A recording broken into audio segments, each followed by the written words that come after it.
This is the I Will Teach You a Language podcast, episode 155. Welcome to the I Will Teach You a Language podcast. Weekly motivation and language learning tips to help you become fluent in any language. Now, here's your host, Ollie Richards. Good morning, everybody. Welcome back to the podcast. Very happy to have you here. If you're new here and you've just recently discovered the podcast, then welcome. Consider this your new language learning home on the virtual airwaves. I do my best to give you as much motivation and ideas for becoming a better learner as I can every single week. Make sure you subscribe to the show as well so you get new episodes delivered to you directly, because I would hate for you to miss anything. We've got lots of great stuff coming up, including a question today, which is very interesting, all about material and how long, when is the right time to move on and start using different material. Very interesting. But before we get to that question, I'd like to thank the sponsors of the show. And italki are a company that provide language teachers. Whatever language you're learning, you can find someone for professional lessons or even informal tutoring. And if you'd like to have a free lesson, you can go to iwillteachyoualanguage.com/free lesson. Now, without any further ado, let's get into today's question from Clay. Hi, Ollie. This is Clay, long-time listener, first-time caller. I'm wondering how long I should use material before I move on to something new. How do I know when it's no longer useful to keep going over material? Thank you. Hey Clay, thank you very much for a fantastic question, and it's always great to have people finally calling in and leaving questions. I know there are plenty of people out there who have been listening for a long time, but have maybe never got around to asking a question, so thanks for that.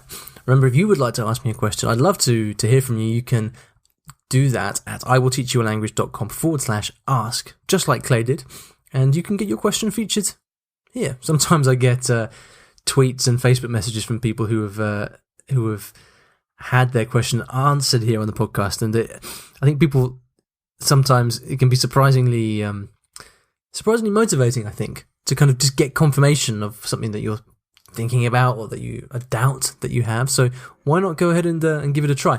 Now, Clay, I am wondering if perhaps I haven't slightly misunderstood your question. There's two potential ways of reading your question. The first thing that you might be asking is, well, if you're using one piece of material, for example, one dialogue, then when do you know it's time to stop and move on? The other possible interpretation was, well, if you're studying in a certain kind of way, let's say you are using a textbook, when do you know that it's time to stop studying in that way and try something else? So I'll try and answer both of those. The first interpretation was, let's say you're studying with one particular piece of material, say a newspaper article. When's the right time to move on? Well, recently, what I've been trying to do myself is to find material that is only slightly harder than my current level. It's very easy to find material online, right? You can find something you can just go to any website and find material in the language. But the problem is that most people choose stuff that's far too hard for them. And that means that you can spend ages getting bogged down trying to look up every word in the dictionary. And I've done that myself many times, and I see people do that all the time.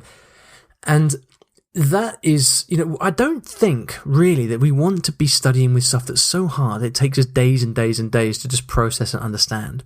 When I've done that in the past, I found myself overwhelmed, and usually I'm just so relieved to move on from the damn thing that I don't actually learn much from it. When we're studying with any kind of material, we want to be able to learn and take away really tangible things from that material.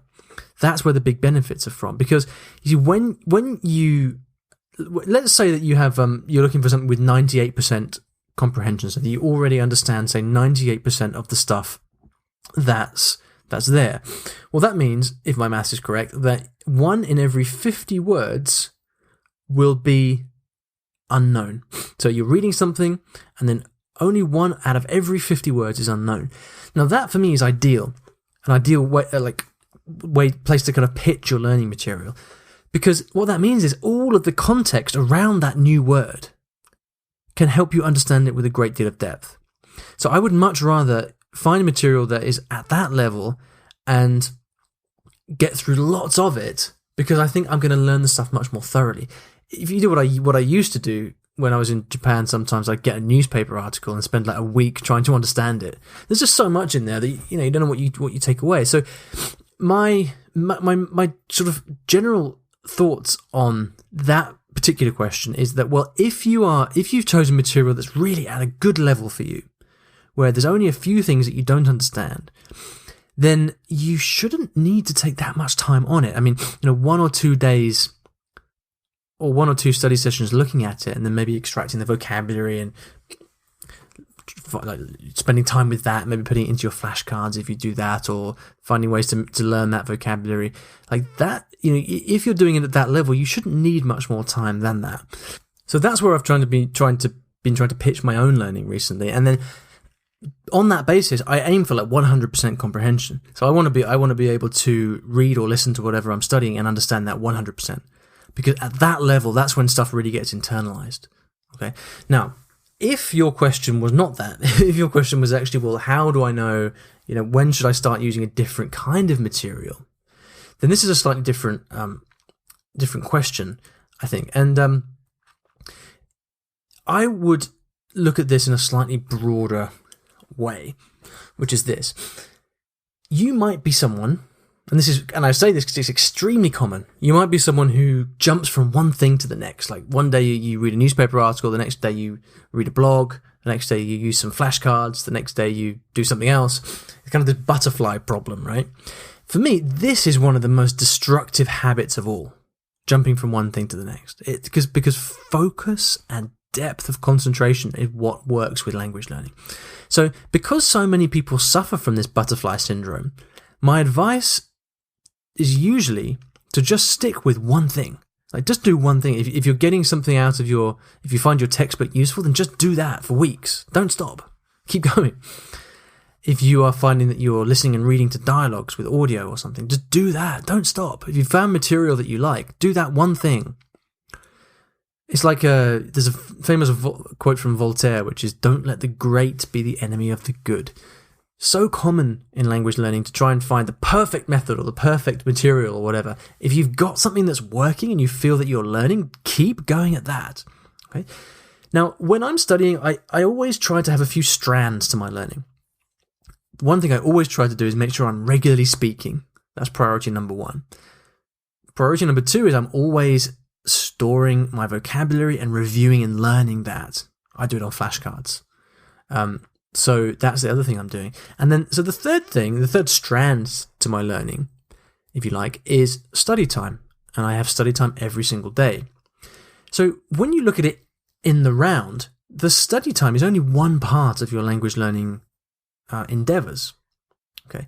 So because of that, I try not to make it too complicated. I tend just to do one thing over and over until I get bored. So, Clay, if your question is, well, how do I know when I should start studying something else in a different way?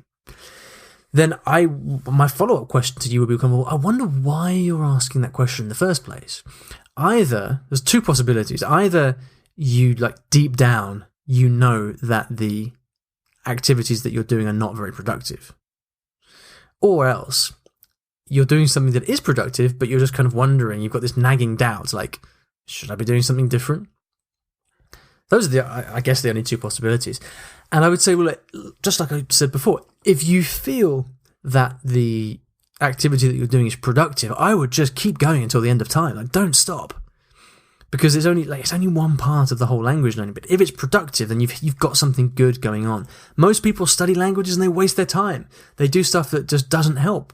It's not helping in any way improve grow your vocabulary, improve your fluency. They're just wasting time watching YouTube videos or using Duolingo or whatever.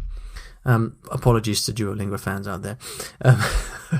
But so that's why I say, if you've got something that you like, keep going, because inevitably you will lose motivation at some point. No one keeps doing the same thing forever. So I would wait until you lose motivation to try doing something else. I tend to find that a period of about 3 weeks is my kind of long-term attention span for one kind of material. And I'll mention some more thoughts on that a little bit later.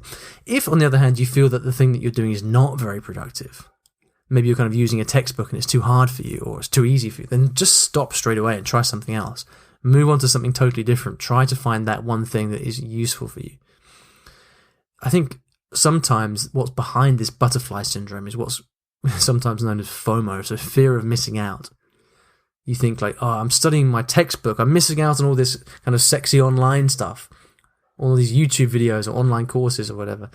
But, again, it's depth of concentration, depth of focus. Providing that in the language you're learning, you are speaking, you're actively growing your vocabulary, and you're doing other holistic activities, you won't be missing out on anything. So, I hope in some part of that answer I've answered your question, Clay. Perhaps you could go and let me know in the show notes if I've actually hit the nail on the head or if I've totally screwed that one up. The URL for this, so you can put me in my place, it will be iwillteachyoualanguage.com/episode 155. If you would like to ask me a question, then as I said earlier, please do. Love getting them. You can go to iwillteachyoualanguage.com/ask for that.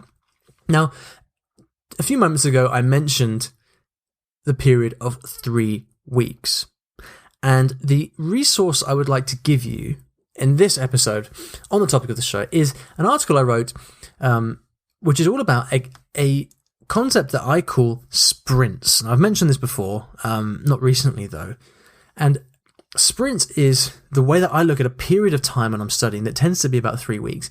And when I tend to go very deep on one thing, and it can be anything from watching TV to studying grammar, whatever. I would really encourage you to go and read this article because it might give you a very different perspective on the way you're studying, especially if you are one of those language butterflies. So if you'd like to read that article, I've put a link in the show notes.